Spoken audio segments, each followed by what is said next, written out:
This video is brought to you by the Spider Combat Arena. Support the Kickstarter today. What's up, guys? Today we are going to be discussing workflow.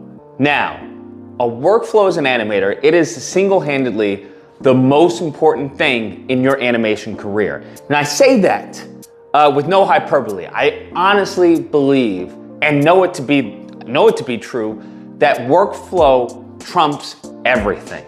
I don't care if you're the best animator in the world, because what you have to think about is how an employer is going to view your animation. Say you have two reels. They're both phenomenal animators, okay? Phenomenal. However, it took this person to do that walk cycle or to do that scene, 2 hours, where it took this person to do that same scene within an hour, or in some cases 30 minutes. So how that is determined is going to be by your workflow.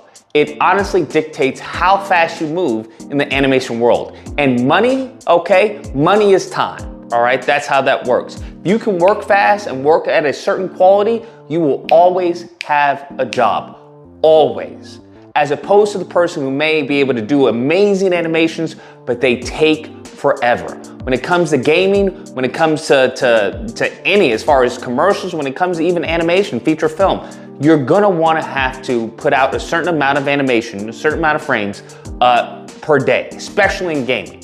So your workflow is going to dictate that. Now, when it comes to workflow, how do I know how to choose a workflow? Well, to give you, a short answer, the only way to know is to know what you don't know.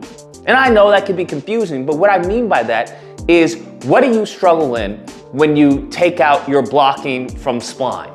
What is it? Do you notice that the timing's off? Do you notice that the spacing is a little off? Do you notice that maybe the posing isn't how you want it to be?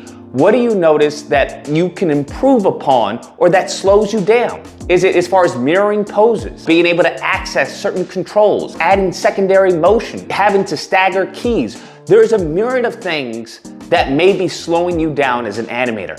And that's where your hotkeys, your scripts, and your programs are going to assist you. This is something that is exclusive to 3D animation as opposed to 2D animation.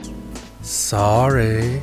In Maya, you may have a crash. You're not gonna have that with 2D because it's pencil and paper. In Maya, you may, have a certain problem with the script that it's not compatible with the certain version of Maya you're using, or whether it's Blender or whatever you're using, Cinema 4D. So there are certain technical issues that you're gonna have to overcome being in a 3D environment. And when it comes to your animation, sometimes you're gonna have to experiment. If you notice that, hey, my timing is off. Sometimes everything revolves around, as the classical animators have, pose to pose and straight ahead. Every workflow that I've seen usually revolves around one of those two things, straight ahead or pose to pose. One thing you need to realize is that a slow animator is an unemployed animator. I hate to be that guy, but that's how that works.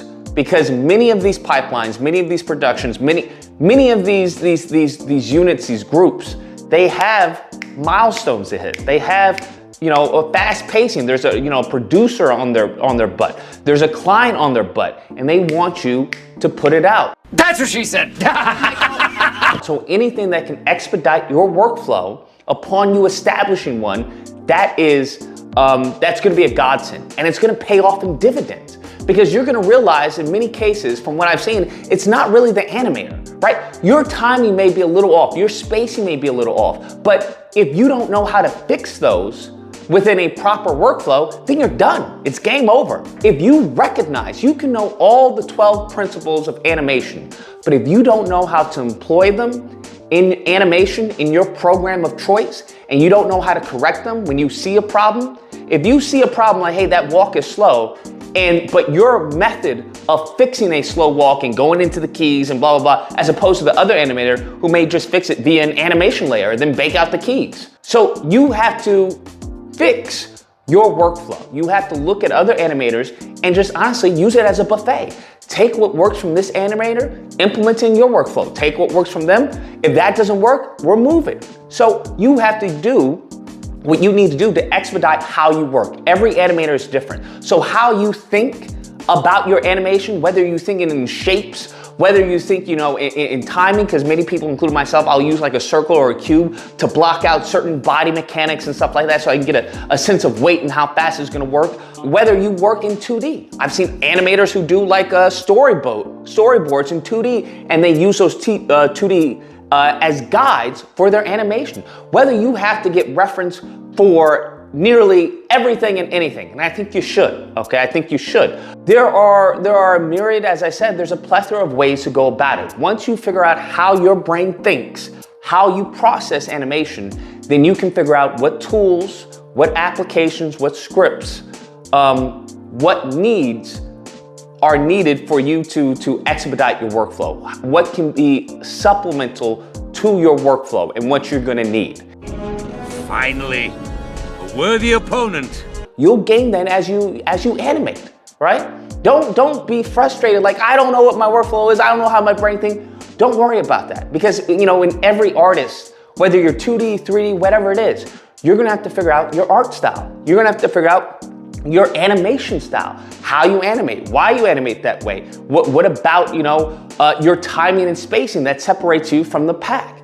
Because if you look at many animators, they have a certain style. They have a certain I can tell that was animated by this person. I can tell that was animated by that person. So naturally, that just comes with time. If you don't have it right off the bat, because there's some animators who are just like, I just like this style, this is my style, I'm gonna own it. And there's some who just gradually, they evolve to who they are today. That's a natural process, but what I'm saying is upon that natural process, make sure to keep your eyes open for new tools, for new applications that can assist you.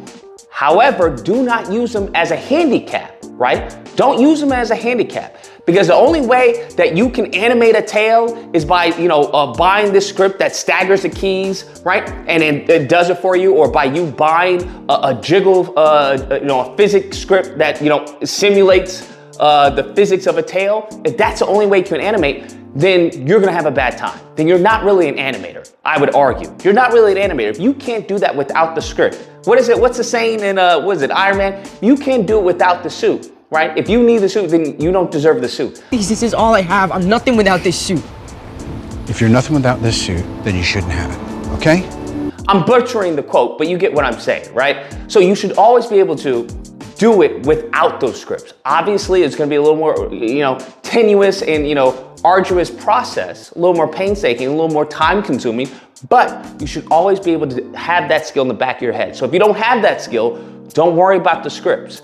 Focus on your core abilities first, and then say, oh, there's an easier method. Oh, there's an easier way. Oh, there's a streamlined way of getting that result.